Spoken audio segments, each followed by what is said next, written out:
This is a cruise ship tour of Carnival Radiance. My name is Doug Parker, host of Cruise News Today, and in this video, we're going to take a deck-by-deck tour of Carnival Radiance. Now, this was the third Carnival ship to undergo this Sunshine Class treatment, the first one being Carnival Destiny in 2013. That was named Carnival Sunshine. Then Carnival Triumph in 2018, named Carnival Sunrise, and then finally Victory going to Radiance.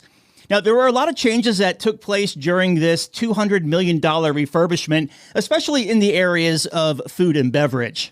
Radiance is 101,508 gross registered tons, has a guest capacity of 2,984, and comes in at 893 feet long. And as of 2022, the vessel is sailing short cruises down to Mexico from Long Beach, California. We'll start the tour on deck number 3. Below deck 3, there really isn't a lot shaking with the exception of where you get on and off the ship and some of the ports. Also, the infirmary and decks 1 and 2 have staterooms. Deck 3 has over 40 brand new staterooms. This used to be the first floor of the theater. Now the first floor has been moved up to deck number 4, and it's a 2-deck theater instead of 3. There are 3 banks of main elevators on Carnival Radiance. You'll have the forward bank, which is 6, the midship bank, and the aft bank, as well as those 4 glass elevators that transit the main lobby, which is kind of cool and gives you that Charlie and the Chocolate Factory type vibe. Now, walking out of the theater and going aft, you'll see certain design elements that went from emerald green to more of a modern, contemporary resort-like pattern, doing away with a lot of the Joe Farkas design elements. Joe was the main design architect for almost all of Carnival Cruise Line ships up until 2011. And actually, a side note, he has a really good book out called Design on the High Seas, kind of giving you a look behind the curtain on designing these ships. A good read, and I'll link to that in the notes below. Walking aft, you have the guest services desk and seating on the starboard side, and then the shore excursions desk and more seating on the port side. This is the big atrium here that was in the same spot as Carnival Victory, just transformed a lot. Again, taking away those green colors and making it more of an airy feel, I guess, like light blues and everything. The 4 main glass elevators are still in the atrium and gives you cool views up and down. You can take them all the way to the top of the ship if you'd like. If you'd like to get some fresh air, there are doors on both the port and starboard side of the atrium area that lets you access the outside. Also a cool spot to watch the pilot boat pick up the river pilot when the ship is leaving port. This spot is open pretty much around the clock, except when it's very windy, they'll sometimes partition it off. Both main dining rooms on Radiance are 2 decks high, but the midship dining room is a little smaller, and that's because during the refit, they took about a quarter of the midship main dining room and they partitioned it off, turning it into a steakhouse. So it's now Fahrenheit 555 Steakhouse.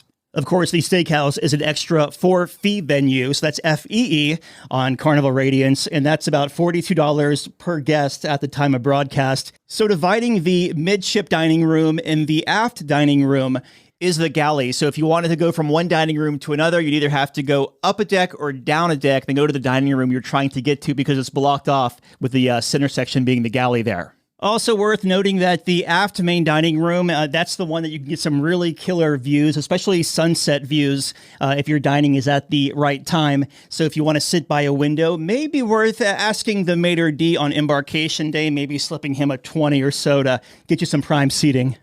Up to deck 4 we go. You have the main show lounge, which is 2 decks. Now, outside of the main theater here on deck 4 is the Pixels Photo Gallery and also the Java Blue Cafe. This ship has a hybrid of digital photos and actually photos they still print out, the physical copy.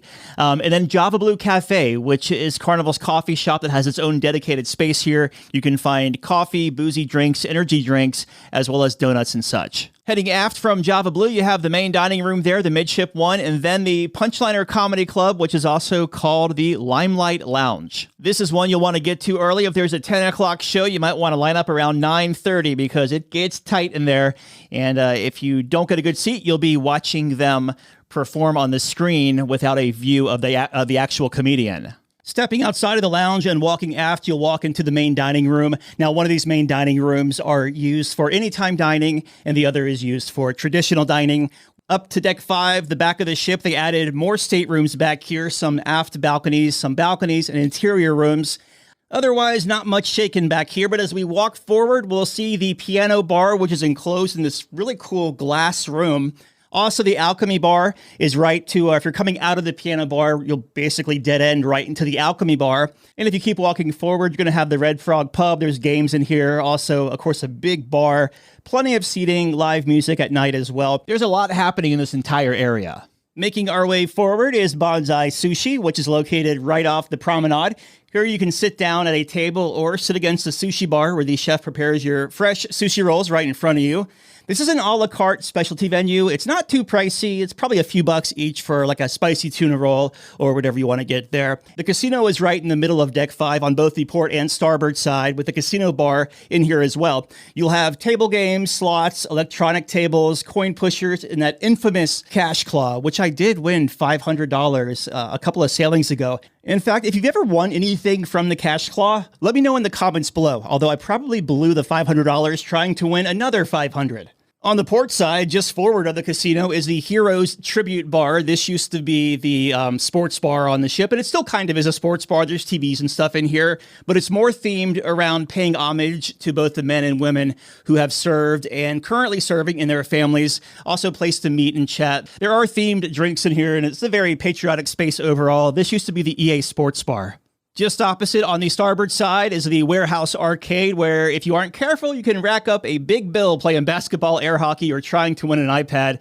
They do have power hours, so be on the lookout for that. That's basically where the whole arcade is half off, which means cheaper games. We also have cherry on top outside of the arcade, and then a bunch of shops if you want to watch, booze, a shirt, a model ship, a diamond ring. Chances are you'll find it all right here, either on the port and starboard side of Deck 5. Now, all the way forward is the upper deck, or the cheap seats of the show theater. I joke when I say cheap seats because if you are someone who likes to sample the show and then maybe duck out after a little bit, like me, this is the perfect place to sit and bail if you aren't digging the Playlist production show. Other events held in here, though, are the Love and Marriage show, the Military Gathering, and the Welcome Aboard show. Deck 6, 7, and 8 are all stateroom decks, so we'll go up to Deck 9. 9F is where you'll find the new addition to Carnival Cruise Line as of 2021. Big Chicken. It first debuted on Carnival's Mardi Gras, and then Radiance is actually the second ship to get it.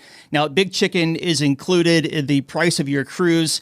It's basically a fried chicken joint with your fried chicken sandwiches, the hot Nashville chicken, chicken tenders, all the fixings and sides. It's open for both breakfast and lunch as well. It's a concept that was designed by NBA superstar Shaquille O'Neal. He actually has a few of these venues around the country. The breakfast and lunch here, super solid. In fact, the honey chicken biscuit for breakfast, love that, and the hot chicken sandwich are both my favorites. Now, just opposite of Big Chicken is Pizzeria del Capitano. There's also an aft pool back here, along with 2 hot tubs. Good little place to eat as well behind the hot tubs and on either side, the port and starboard side. If maybe the Lido Deck buffet area is a little bit too crowded, even if it's raining, you can still duck in because it is covered and shaded. Also a pool bar back here as well over on the port side. Walking forward, you'll come to the Lido Deck Marketplace. That's the buffet. In this area, you'll find the buffet stations. There's like 4 of them. Carnival Deli on the port side and Seafood Shack on the starboard side. Carnival Deli is included in the price of your cruise, whereas the Seafood Shack on the starboard side has an a la carte menu. Now, this area was refurbished since Carnival Victory, and it's only one single deck. It used to be a 2-deck buffet with a little barbecue section up on top on Deck 10, but don't worry, the barbecue didn't go too far, because right upstairs is the Italian restaurant Cucina del Capitano. That's where dinner is $18 per person, and lunch is included in the price of your cruise. And then on the very back of Deck 10 is Guy Fieri's Pig and Anchor Barbecue, which is also included in the price of your cruise, but it tends to have limited hours, normally like from 11 to 2 or somewhere in there, not open too long like the burger joint where it's a consistent 12 to 6 every day. As you make your way out of the buffet and go forward, you'll have the Lido Deck pool and the massive dive-in movie screen. Also, 2 food favorites out here, Guy's Burger Joint and the Blue Iguana Cantina. Both of those venues are also included in the price of your cruise and are open daily. And the Blue Iguana Cantina does serve a mean breakfast burrito, so you'll want to check that out. Normally opens around 7 a.m. every morning. The watering holes, the Blue Iguana Tequila Bar and the Red Frog Rum Bar, are both also located out here by the pool, as well as plenty of seating and shade on both deck 9 and up to deck 10 as well. You'll notice there's a tiered, almost stadium-style seating arrangement here by the pool, where it kind of goes up from deck 9 up to deck 10 and then up to the water park. These stadium-style seats are actually good for nighttime viewing too, because they have the movies playing on the dive-in movie screen. Grab a blanket, some popcorn, and there you go. You have an evening. All right, up to deck number 10, there's a designated smoking area up here on the starboard side. There's also additional seating on deck 10 if it's a little too packed for you down on deck 9, whether it be at this aft pool or the midship pool. So you can hang up here. Also a good spot to people watch. This deck 10 area, prime time seating and a good bird's eye view. You'll find the Waterworks Water Park is also up here on 10, where you can take the stairs up to 14 and board one of the 2 slides if you want to. Now, forward of the pool area, just more staterooms. Both decks 10 and 11 all have those Cloud 9 spa staterooms, which give you spa access throughout your cruise, and a few additional amenities like slippers and upgraded bath soaps and stuff like that. So up to deck 11 forward, we have the fitness center, nicely done and positioned up here for a great workout view. Especially if you come up here really early on a sea day, you pretty much have the gym all to yourself. The Cloud 9 Spa is in this area as well. You'll find treatment rooms, a salon, as well as a thermal suite, which has like a steam chamber, a sauna, the waterfall showers, things like that. It's not as large as some of the other thermal suites on the Carnival ships, but for this ship only operating short 3- and 4-night cruises, it serves its purpose. Deck 11 aft is the jogging track to get your miles in the morning, preferably. And in the middle of the jogging track is Sports Square. Here you'll find the basketball court and a ropes course. One deck up above Sports Square on deck 12 is where you can play some mini golf. They have also installed an ADA accessible elevator here if you have trouble with the stairs. It's a fun golf course when it's not windy, although windy can make it a little more challenging too for your swing. Also some great views up here, especially when you're leaving port. Deck 12 forward is the adults-only Serenity area. No kids allowed, they say. Carnival Radiance has a 2-deck Serenity spot, like a few other Carnival ships, kind of all of one deck and half of the other deck because it's divided by the kids club on one deck. This ship did not get the major Serenity treatment like Carnival Sunshine did back in 2013 with the massive waterfall and the big freshwater pool, but instead just a refreshed area. Now, if you're looking for the Kids Club, which is Camp Ocean, Club O2, and Circle C, all 3 of those are located on deck 12 forward. If you're looking for the water park entrance for those 2 slides, that's located on deck 14. Also, 2 elevators in the forward bank go all the way up to deck 14 as well. One thing I will say about this ship is Carnival seemed to learn from the past Sunshine-class ships what worked and what didn't and evolved from there.